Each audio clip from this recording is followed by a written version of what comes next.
Hello दोस्तों, मैं धर्मेंद्र कुमार स्वागत करता हूं आपके अपने यूट्यूब चैनल कुंडा एजुकेशन पॉइंट में। हम लोग यहां पर संविधान पढ़ रहे हैं और पिछली क्लास में ये देखा कि 1861 के भारत परिषद अधिनियम में क्या क्या प्रावधान किए जाते हैं। और उसमें ये देखा कि मुख्य रूप से दो प्रावधान सबसे ज़्यादा इम्पोर्टेंट थे। एक, विकेंद्रीकृत शासन की शुरुआत होती है। ठीक है दोस्तों, एक तो विकेंद्रीकृत शासन की शुरुआत होती है। दूसरे नंबर पे पहली बार विधायी परिषद में भारतीयों को शामिल किया जाता है। ठीक है, उसके बाद जो है हम लोग देखेंगे 1892 के भारत परिषद अधिनियम में क्या क्या प्रावधान किया गया है। चलिए दोस्तों देखते हैं।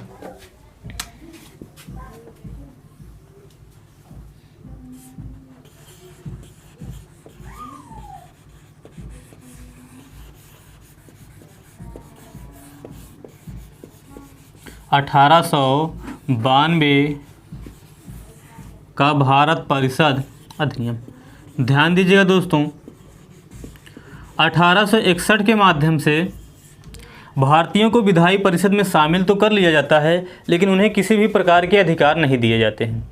ठीक है दोस्तों, 1861 के माध्यम से सबसे पहले विधायी परिषद में भारतीयों को शामिल तो कर लिया जाता है, लेकिन उन्हें किसी भी प्रकार के अधिकार नहीं दिए जाते हैं। ना तो उन्हें बहस करने का अधिकार दिया जाता है, ना तो प्रश्न पूछने का अधिकार दिया जाता है, ना तो बजट के मामले में वोट देने का अधिकार दिया जाता है। कहने के मतलब ये है कि संसद सिर्फ ये, ब्रिटेन की जो सरकार थी, सिर्फ ये दिखाना चाहते थे कि भारत में जो कुछ भी हो रहा है वह पूरा का पूरा संसदीय व्यवस्था के अनुसार हो रहा है, लेकिन यहाँ के लोगों को किसी भी प्रकार के अधिकार नहीं दिए जाते हैं। ठीक है दोस्तों, जब किसी भी प्रकार के अधिकार नहीं दिए जाते हैं तो यहाँ के जो राष्ट्रवादी नेता होते हैं वह ब्रिटिश संसद पर दबाव डालते हैं कि जिस प्रकार से विधायी परिषद में ब्रिटेन के सदस्य हैं, उन्हें अधिकार दिया गया है, बजट पर बहस करने का अधिकार दिया गया है, वोट डालने का अधिकार दिया गया है और विभिन्न प्रकार के अधिकार दिए गए हैं, उसी प्रकार से जो भारत के सदस्य उसमें शामिल किए गए हैं उन्हें भी अधिकार दिया जाए। जब काफ़ी दबाव डाला जाता है तो उसी का यह परिणाम होता है कि 1892 में भारत परिषद अधिनियम लाया जाता है। जब भारत परिषद अधिनियम 1892 लाया जाता है तो उसमें तरह तरह के प्रावधान किए जाते हैं। तो देखते हैं दोस्तों 1892 के भारत परिषद अधिनियम में क्या क्या प्रावधान किया जाता है। तो ध्यान दीजिएगा दोस्तों, यह जो अधिनियम लाया जाता है वह डफरिन समिति के सुझाव के आधार पर लाया जाता है, क्योंकि उस समय के जो वायसराय होते हैं वह डफरिन ही होते हैं। तो अगर पूछा जाता है कि 1892 का भारत परिषद अधिनियम जो है किसके सुझाव के आधार पर लाया गया था, तो याद रखिएगा डफरिन समिति के सुझाव के आधार पर लाया गया था। ठीक है दोस्तों, डफरिन समिति के सुझाव के आधार पर लाया गया था। अब देखते हैं इसमें प्रावधान क्या किया गया था। तो पहली बार विधायी परिषद में जो भारतीय शामिल थे उन्हें प्रश्न पूछने का अधिकार दिया गया। ठीक है दोस्तों, प्रश्न पूछने का अधिकार दिया गया। लेकिन दोस्तों ध्यान दीजिएगा, प्रश्न पूछने का अधिकार तो दिया गया, किंतु पूरा प्रश्न पूछने का अधिकार नहीं था। किंतु पूरा प्रश्न पूछने का अधिकार नहीं था।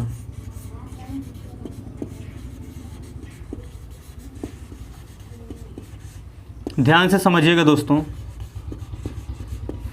कहने का मतलब यह है कि जैसे एक बार ये लोग प्रश्न पूछते थे, एक बार वो लोग जवाब दे देते थे, लेकिन फिर से अगर इन्हें किसी भी प्रकार का संदेह था, किसी प्रकार का भ्रम था कि हाँ और क्या हो सकता है, तो ये लोग दोबारा जो है उस पर प्रश्न नहीं कर सकते थे। कहने का मतलब यह है कि ये लोग एक बार प्रश्न पूछ सकते थे, ये एक बार जो है जवाब दे दिए, फिर से ये चाहे कि उस पर फिर से प्रश्न करे तो ये लोग जो है फिर से प्रश्न नहीं कर सकते थे। ठीक है दोस्तों, कहने का मतलब है प्रश्न पूछने का अधिकार तो दिया गया, किंतु पूरा प्रश्न पूछने का अधिकार नहीं दिया गया। दूसरे नंबर पर बात किया जाए दोस्तों, तो बजट पर बहस का अधिकार दिया गया। बजट पर बहस का अधिकार दिया गया, किंतु बजट पर वोट डालने का अधिकार नहीं दिया गया। ठीक है दोस्तों, बजट पर बहस का अधिकार दिया गया किंतु वोट का अधिकार नहीं दिया गया। ठीक है, बजट पर बहस का अधिकार किंतु वोट का नहीं। ठीक है दोस्तों, ये प्रावधान था। इसको समझते हैं, बजट का अधिकार मतलब बहस का अधिकार तो दिया गया, वोट का मतलब क्या है। मतलब भारतीय ये तो कह सकते थे कि किस प्रकार से आप बजट रखिए, किस प्रकार से बजट मत रखिए, क्या कटौती कीजिए, क्या कटौती मत कीजिए, ये कह तो सकते थे, लेकिन इनका फैसला चाहे माने या ना माने किसी भी प्रकार से ब्रिटिश सरकार जो है वह बाध्य नहीं थी, क्योंकि इन्हें वोट डालने का अधिकार नहीं दिया गया था।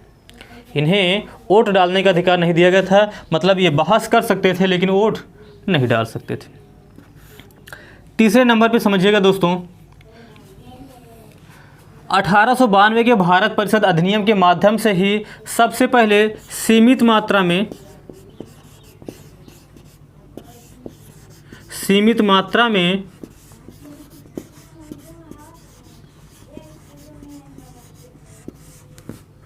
चुनाव की व्यवस्था शुरू की जाती है।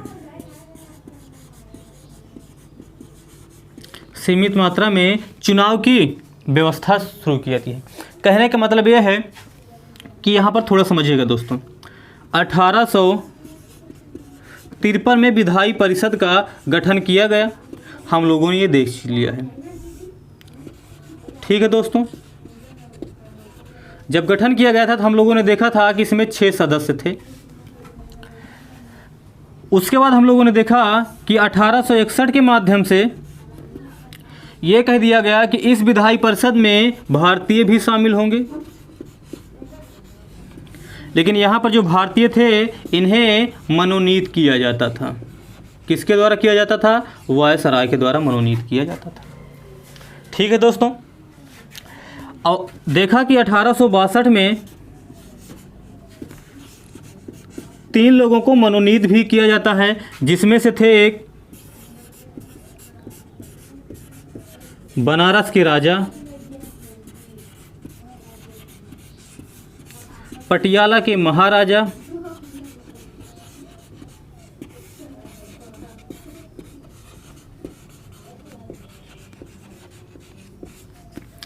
और एक थे सर दिनकर राव। यहाँ पर समझिएगा दोस्तों, ये चीज़ें आपको फिर से क्यों बताई जा रही है। कहने का मतलब ये है कि 1861 के माध्यम से ये प्रावधान कर दिया गया कि हाँ, विधायी परिषद में भारतीयों को शामिल किया जाएगा, लेकिन ये यहाँ पर किया जाता था मनोनीत, और 1862 में किया गया।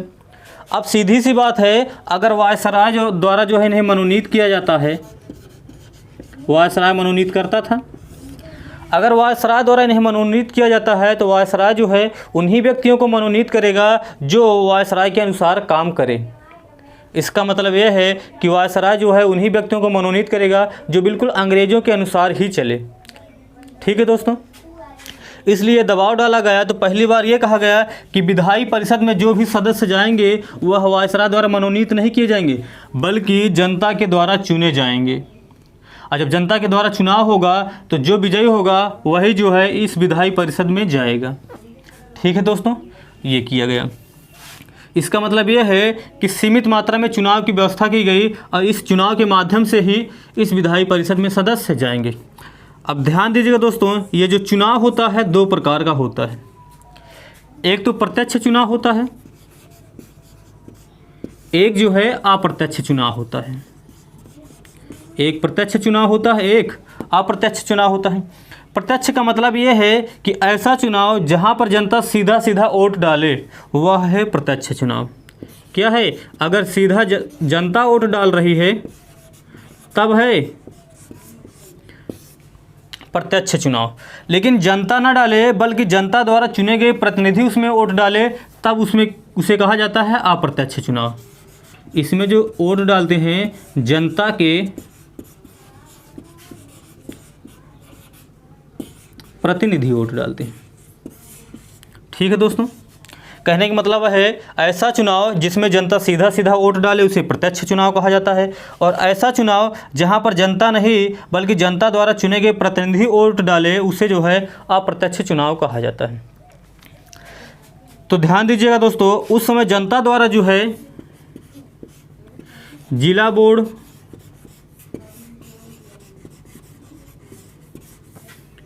व्यापार बोर्ड,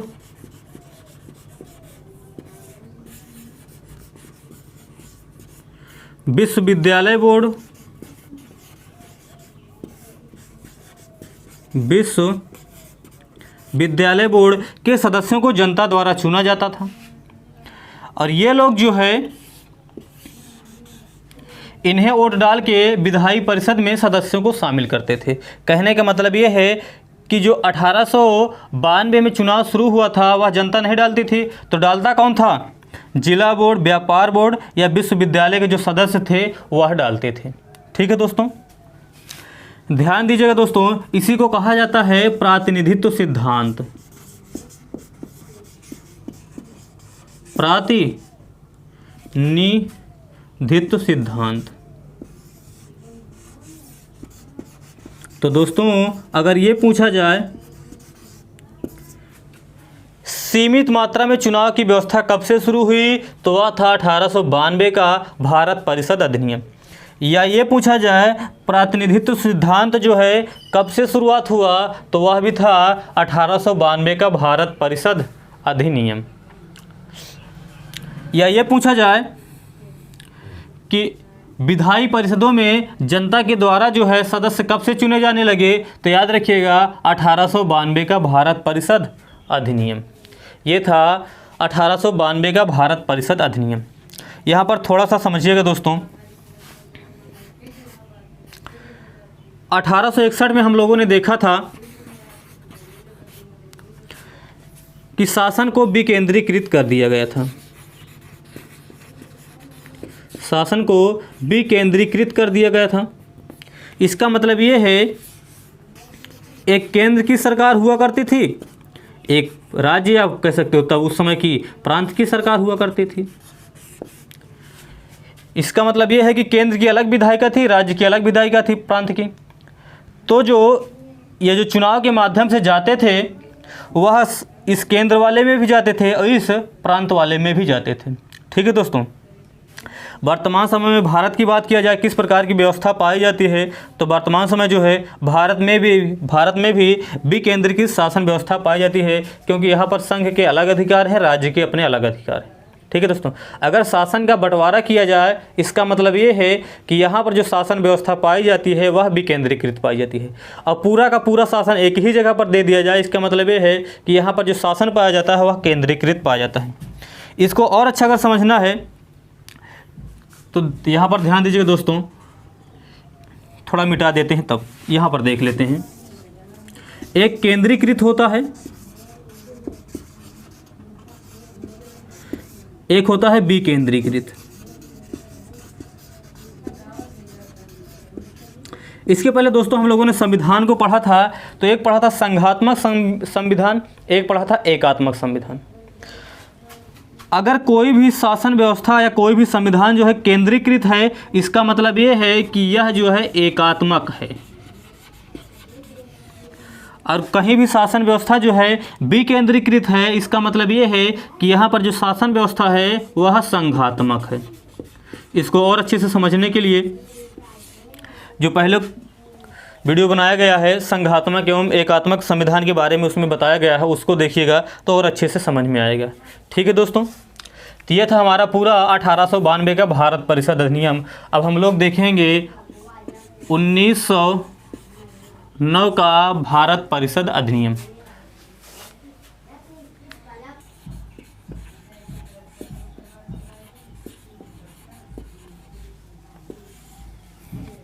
तो दोस्तों अब हम लोग पढ़ेंगे 1909 का भारत परिषद अधिनियम।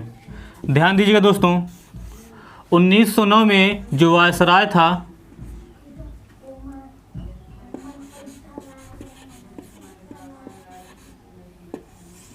वह था मिंटो। ठीक है दोस्तों, और जो भारत सचिव था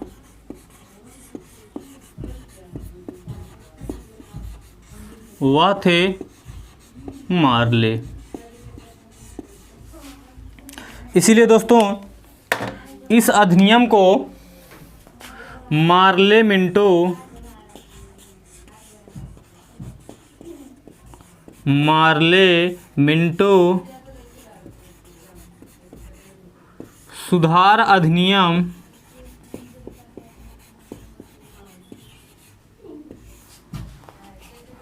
1909 के माध्यम से भी जाना जाता है। दोस्तों ये वायसराय और भारत सचिव का पद कब से आया था, तो याद रखिए ये आया था 1858 के भारत शासन अधिनियम के माध्यम से। ठीक है दोस्तों, ऐसे भारत सचिव को ही भारत मंत्री भी कहा जाता है। और इसके लिए आवश्यक था कि यह जो है ब्रिटिश मंत्रिमंडल का सदस्य हो। ये हम लोगों ने 1858 के भारत शासन अधिनियम में देख लिया। अब हम लोग देखेंगे कि 1909 के भारत परिषद अधिनियम या मार्ले मिंटो सुधार अधिनियम में क्या क्या प्रावधान किया गया था। ठीक है दोस्तों, अभी हम लोगों ने ये देखा कि 1892 का जो अधिनियम लाया जाता है उसके माध्यम से सदस्यों को प्रश्न पूछने का अधिकार दिया जाता है, किंतु पूरा प्रश्न पूछने का अधिकार नहीं दिया जाता है।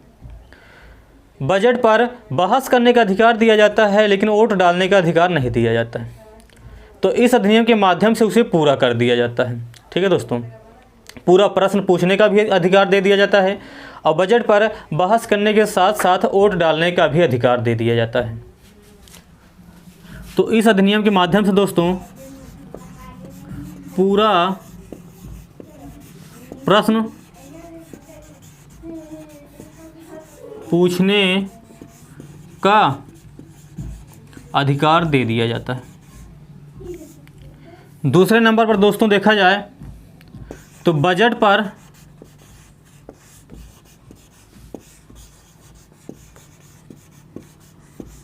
बहस के साथ वोट का भी अधिकार दे दिया जाता है।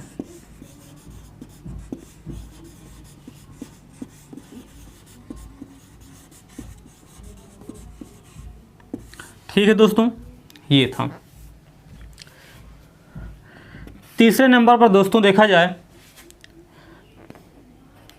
तो यहीं से जो है सांप्रदायिकता की शुरुआत की जाती है।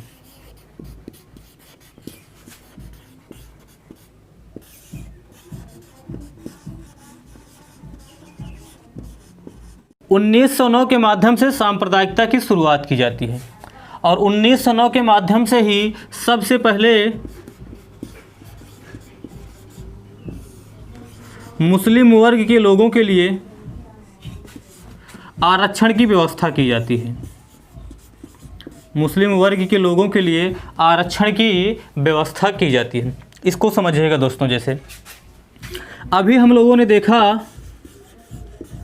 1892 में ये कहा गया कि विधायी परिषद में जो भी सदस्य जाएंगे वह चुनाव के माध्यम से जाएंगे। ठीक है दोस्तों, विधायी परिषद में जो भी सदस्य जाएंगे चुनाव के माध्यम से जाएंगे। इसका मतलब ये है कि अप्रत्यक्ष से चुनाव होगा और जब चुनाव हो जाएगा इसका मतलब ये है कि कोई भी व्यक्ति जा सकता है चुनाव के माध्यम से।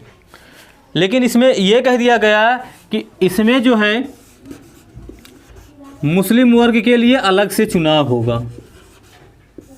मुस्लिम वर्ग के लिए अलग से चुनाव होगा। कहने का मतलब ये है कि अब इस विधायी परिषद में अन्य वर्ग से भी जाएंगे और साथ ही साथ जो है मुस्लिम वर्ग से भी लोग जाएंगे और इस मुस्लिम वर्ग में कौन जाएगा कौन नहीं जाएगा इसका निर्धारण भी जो करेगी वह मुस्लिम जनता ही करेगी। इसका मतलब ये है कि यहाँ से दिमाग में इन लोगों ने ये डाल दिया कि हाँ हम हिंदू हैं हम मुस्लिम हैं। ठीक है, इसके पहले जो पूरा का पूरा था एक देश के स्तर पे सोचा जाता था, लेकिन यहाँ से ये लोग ये सोचने लगे कि हाँ हमें अपने समुदाय के लिए भी कुछ ना कुछ करना चाहिए। ठीक है दोस्तों, इसमें यह कर दिया गया 1909 के भारत परिषद अधिनियम के माध्यम से कि मुस्लिम वर्ग के लिए भी आरक्षण की व्यवस्था, मुस्लिम वर्ग के लिए आरक्षण की व्यवस्था की जाएगी। मतलब विधायी परिषद में जो जाएंगे वह मुस्लिम वर्ग के भी लोग जाएंगे और इनका जो चुनाव होगा वह मुस्लिम वर्ग के लोगों के द्वारा ही होगा। मुस्लिम वर्ग की जनता ही चुनेगी कि इस विधायी परिषद में मुस्लिम समुदाय से कौन जाएगा। ठीक है दोस्तों, तो ध्यान दीजिएगा, अगर ये पूछा जाए, एक सवाल पूछा जाता है, भारत पाकिस्तान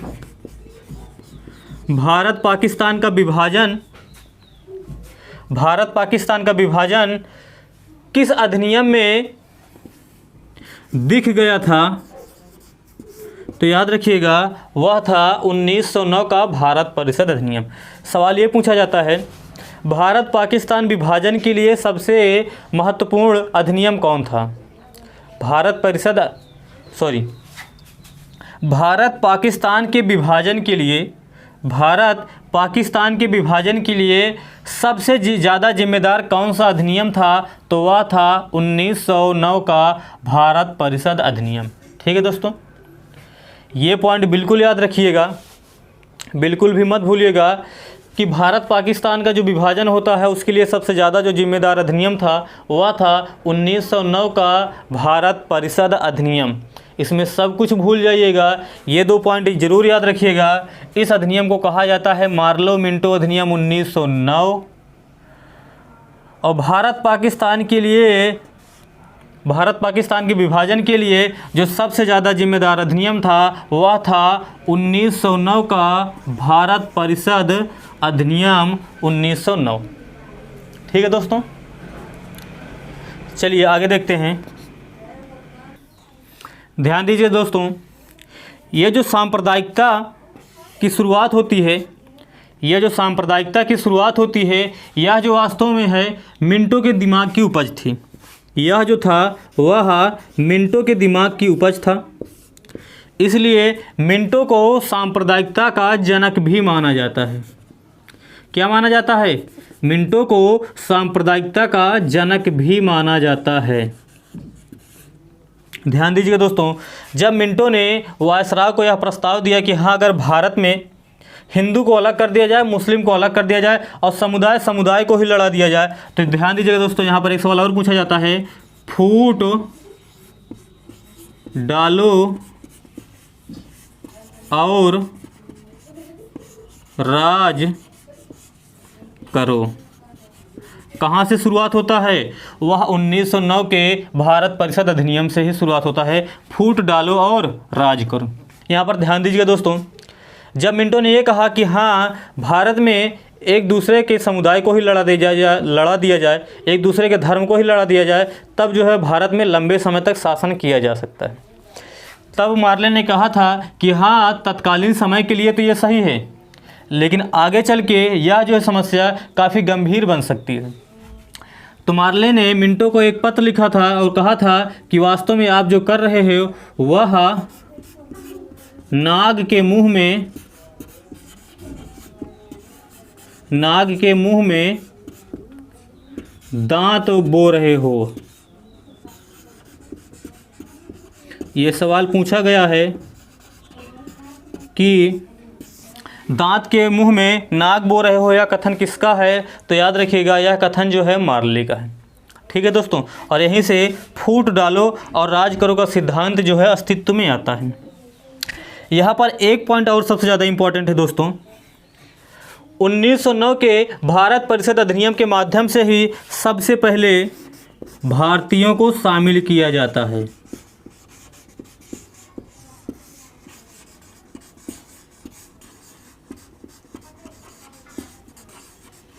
अभी तक जो भारतीयों को शामिल किया गया था दोस्तों, वह विधायी परिषद में शामिल किया गया था।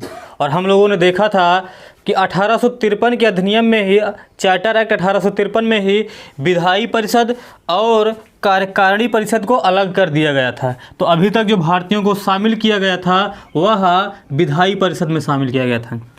वायसराय के कार्यकारिणी परिषद में अभी भी किसी भी भारतीयों को शामिल नहीं किया गया था। जो सबसे पहले शामिल किया गया था वह 1909 के भारत परिषद अधिनियम या मार्ले मिंटो सुधार अधिनियम में किया गया था। ठीक है दोस्तों,